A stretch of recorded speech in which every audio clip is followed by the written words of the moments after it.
A massive Doom patch has just hit the Nintendo Switch version of the game that actually adds in a brand new feature that a lot of people have been asking for. We've got some Wolfenstein 2 news, and we have some information on the Mega Man Legacy Collection coming to the Nintendo Switch, and how Capcom still managed to screw it all up. So let's get into the news. Hey, RGT 85. Hey, Sean. Oh my God, it's Stevie Richards!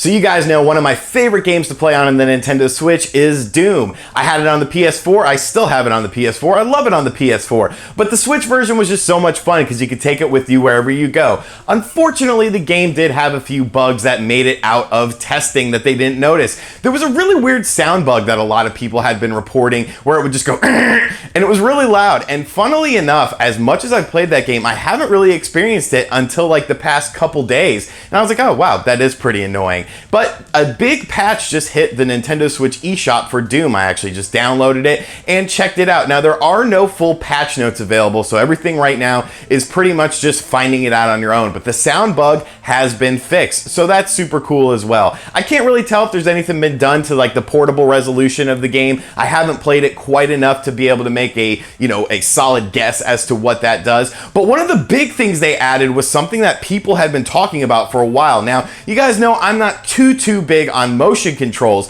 but a lot of shooting games were actually pretty fun on the Wii and the Wii U that featured motion controls. I used to play those Call of Duty games on the Wii, and I had all gold guns in Modern Warfare because I was just a sucker for Modern Warfare. I had gold guns on every version of Modern Warfare, 360, PS3, and the Wii. But now they have added motion controls into Doom, and this is really a game changer for a lot of people. A lot of people prefer motion controls when it comes to their first-person shooting games. Like I said, I haven't really dabbled with it too much, but it's definitely there, and you can adjust different settings on it. It's right there in the menus when you go to your settings, and it's pretty cool to see, Bethesda giving all this support to the Nintendo Switch version of Doom instead of just throwing it out there and being like, hey, here's your game, you've got all the DLC and whatnot, enjoy. They're still working to create a better Doom experience for Nintendo Switch owners, and I think the motion controls is going to bring a lot of people potentially into the game that maybe were sort of hesitant on it because they were so used to motion controls in their first-person shooter games. Speaking of Bethesda, we know that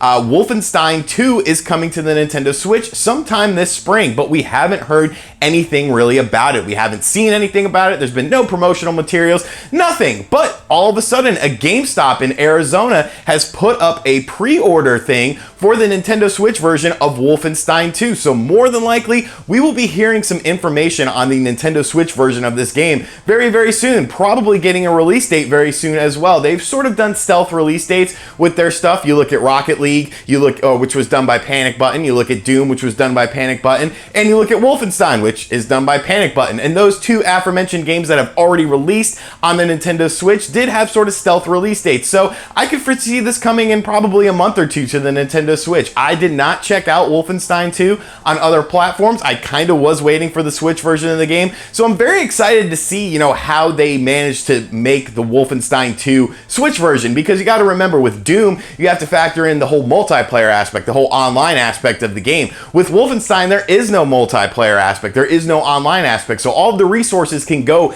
into the single player version of the game because that's all there is. So that's pretty cool in my opinion. I'm really curious to see how this version stacks up to the other versions, how it actually sells considering it's coming out pretty late compared to the other versions of the game, but I think it'll be a solid first-person shooter for Nintendo Switch fans. The Mega Man Legacy Collection was one of my favorite things on the 3DS. I absolutely adored it. On the Mega Man Collection, the first one, you had Mega Man 1 through 6, which were the NES classics. You had a whole bunch of cool art promotions and different sorts of materials in a little museum that you could go through and look at all this cool, fun stuff. It was just such a fun game, and to have it all on one cart was very nice. Now, you guys know that they actually released Mega Man Legacy Collection 2 on various platforms. I actually own it on the Xbox One, and I have played it as well. But Nintendo Switch owners were sort of like, where's our version? Like, you made this on an NES. Like, this is a Nintendo thing. Mega Man 1 through 6 was Nintendo. Why is this not on the Nintendo Switch? Well, we know that Capcom has right this wrong and now is bringing Mega Man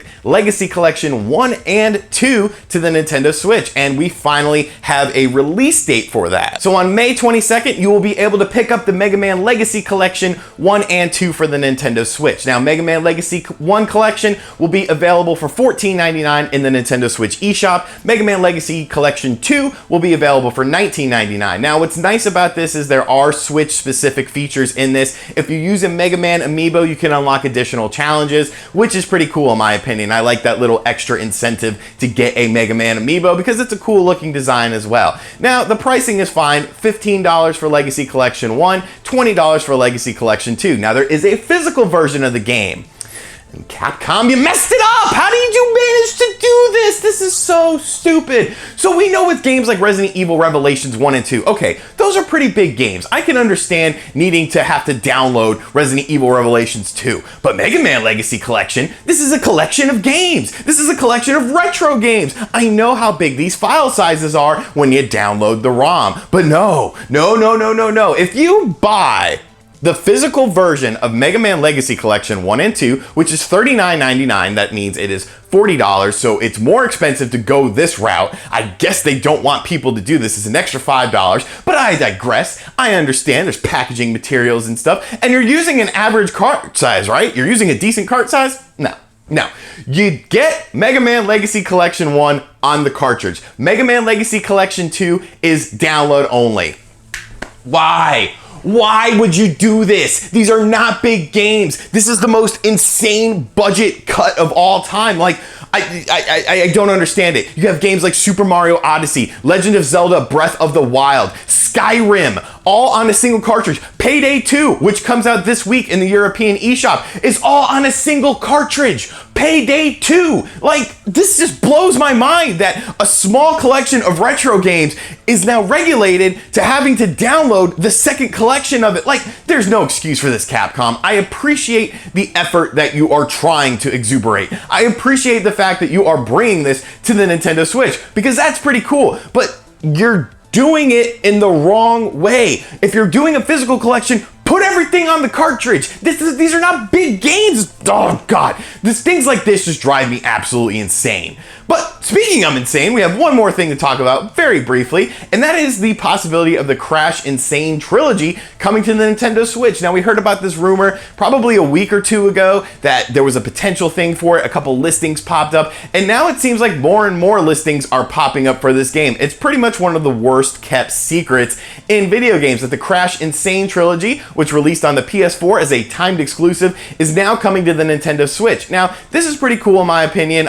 It's nice to see Crash Bandicoot back on Nintendo platforms. We have not seen him on a Nintendo platform since the GameCube. A lot of people have in their mind that Crash is just a Sony franchise, but if you were around during the GameCube era, like, there were so many Crash games available on all platforms. It was a multi-platform game. Yes, it did start out as Sony's mascot when he was doing those cool commercials and advertisements, but it's never really been about that in recent memory. It's always been about a multi-platform experience. So I'm very interested to see how this turns out, how Nintendo Switch fans are receptive to it, and how the game performs in terms of sales. There's also one more little bit of information. It looks like Super Lucky's Tale, which was an Xbox One 3D platformer exclusive that came around the same time as Super Mario Odyssey, that just nobody really cared about because Super Mario Odyssey is getting a sequel. So it looks like Microsoft is pretty happy with the way that game worked out. I have not had a chance to check it out fully yet. I have dabbled in it a little bit. It seemed like a fun game. Definitely can't compare it to Super Mario Odyssey because there's just so much to do and so much to see in that game, but I'm interested to see in how the sequel performs, if they're going to sort of take things from the Super Mario Odyssey formula that work and are tried and true, and, you know, maybe a little more exploration, maybe more moves for Lucky's Tale to implement into the game. It should be very interesting to see how they go about this game and if they really expand upon this, because I think it could be a decent franchise. All right, and that is going to do it for this news video. If you like this format, I know I usually usually do single subjects in news videos. If you like this format where I'm covering a bunch of different things, let me know in the comments section down below. Like I said, if you guys are unfamiliar, this is now my full-time gig. I'm in my new place, still trying to figure out some things, you know, setting up things, figuring out a good backdrop and everything. I might just green screen it eventually because I don't really know what's going on here. I broke a bunch of bookshelves. Make sure you check out that video. It's pretty funny. My buddy Spawnwave is in there, who I'm sure you guys know of. And thank you for checking out this video. Like I said, give me some feedback in the comments section down below, what you think of me covering multiple topics in one video. I could probably do this every day or every 2 days or something like that. So just shoot me some feedback. Let me know what's going on. I've got some game reviews coming up. I've got a whole bunch of backlog stuff that I need to work on. There's going to be live streams. The channel is blowing up again. We got over 400 subscribers on Saturday and I didn't even upload anything. Over 300 subscribers on Monday, and it's crazy, man. You guys are blessing me so much. Thank you to all the new Patreons. If you really like my face, check out all the links in the description box down below. Social media, website, t-shirts, Patreon, all sorts of fun stuff. I'll catch you guys on the next video. Later. RGT 85. RGT